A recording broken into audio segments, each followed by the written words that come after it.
So at this point in history, a Jewish identity emerges, and there are three pillars to the identity that continues even today. Okay? So the first pillar is they become a monotheistic religion which believes that Yahweh is the only God, and they're the chosen people of Yahweh because Yahweh had a covenant with Abraham.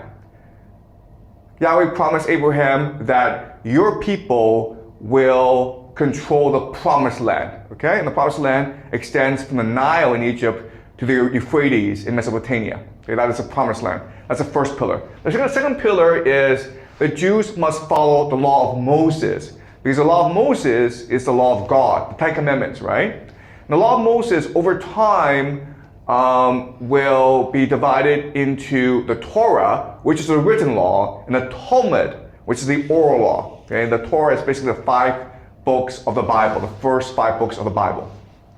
And the third pillar is to use the Bible as the collective memory of the people.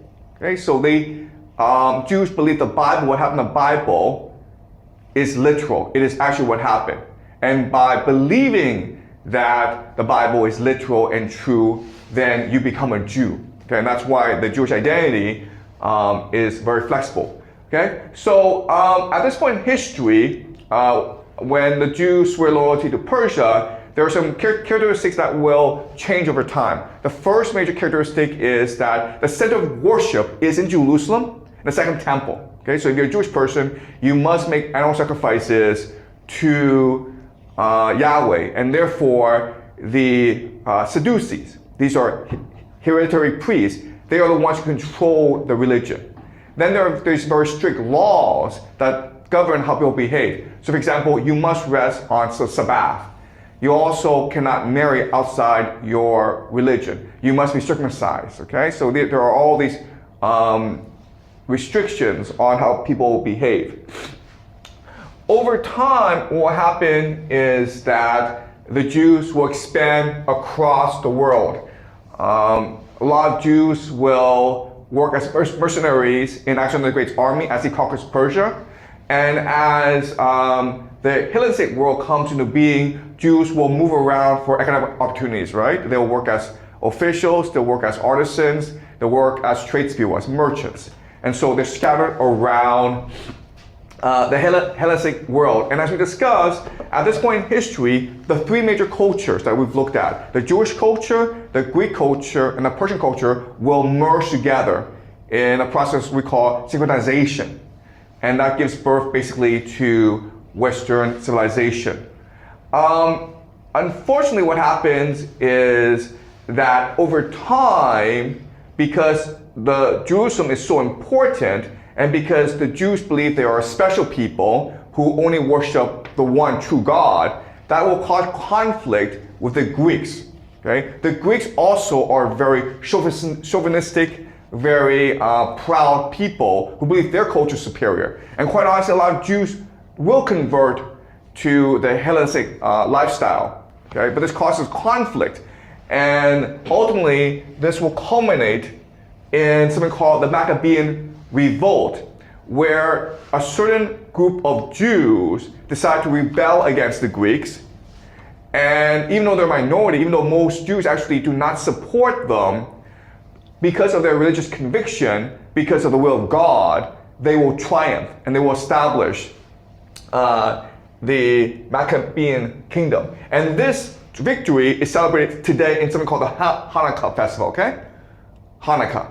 And that's a celebration of the Maccabees revolt against the Greeks. And the reason why is the Greeks wanted the Jews to celebrate their religion as well. They wanted to turn the Second Temple into a site to worship Greek gods. And so the fanatical Jews rebelled against that. Okay? All right.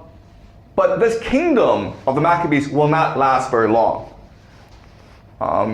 Again, the problem is that Jerusalem, it is the nexus of empires. And so what will happen is the Romans will come and take control over this area. And the Romans are actually worse than the Greeks. The Romans are even more chauvinistic, more discriminatory towards the Jews. And this will launch 3 major wars between the Romans and the Jews. The entire Jewish diaspora will revolt against the Romans, and this will lead to many, many Jews being massacred because the Romans are vicious people. In the year 70, they burned down the Second Temple to destroy the morale of the Jews. And because they destroyed the Second Temple, this causes a shift in the Jewish religion. Because remember, at this point in history, the Second Temple is a site of Jewish worship. This is the house of God. This is where Yahweh lives, okay? So when the Second Temple is destroyed, what happened is that the Jews, or many Jews, will choose to convert to Christianity, okay? Because remember, we discussed how Paul created Christianity as a mechanism for Jews to still be Jews, but at the same time be Roman as well. Okay, that's the idea of the Christian religion. But those who stay become much more fanatical. In fact, they develop a very messianic eschatological attitude, meaning the end of the world is coming, God is coming to destroy the Romans, and we must show our loyalty to God. And so they keep on the fight, even though they've lost the war against the Romans. They will go into the Arabian desert, where they will incubate a new religion called Islam, and they will prophesy the coming of the Messiah, who will turn out to be Muhammad, right? So at this point in history, the Jews must leave Jerusalem because the Romans basically kicked them out, and their religion will splinter into many different factions. But the major characteristic is that they've gone from temple worship to worship of their law, okay, the law of Moses. And so the rabbis come into power. Before, it was the Sadducees, the priests who control the temple, who are in charge. Now it's the rabbis. The rabbis are basically the Pharisees, those who teach the oral law of Moses. Okay, so they become the new elite in the Jewish diaspora. And so as we discussed, a lot of Jews at this time convert to Christians. All the early Christians were Jews, okay? And as we discussed, what will happen is those Jews who are most fanatical, they will escape into the Arabian desert and they will incubate Islam. And eventually, Islam will conquer the world. Now, at this point, they feel as though they've achieved the Messianic age.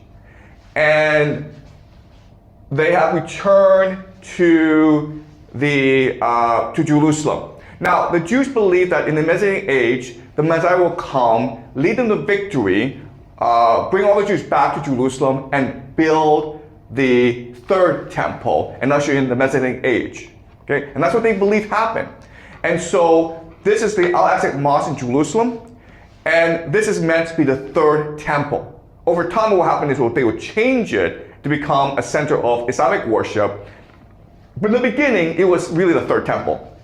And so at this point, a lot of Jews convert to Islam as well, because they think that Muhammad is their Messiah. Okay, so a lot of Jews are converted to Christianity and Islam, but there are a lot of Jews who do not, and they settle throughout the world. Okay, let's look at Europe at this point. So what's happening in Europe is that Europe is becoming more and more Christian, but the Jews are allowed to stay. And what will happen over time is that they will be persecuted, massacred, and expelled from many different places in Europe. I'm not sure if you can see this map clearly, but the circles, okay, are places where there was at least one Jewish expulsion. So this is a terrible time for the Jews because they settle in on a place, they're trying to practice religion, and then after they've settled in, they're expelled by the people. So what does happen?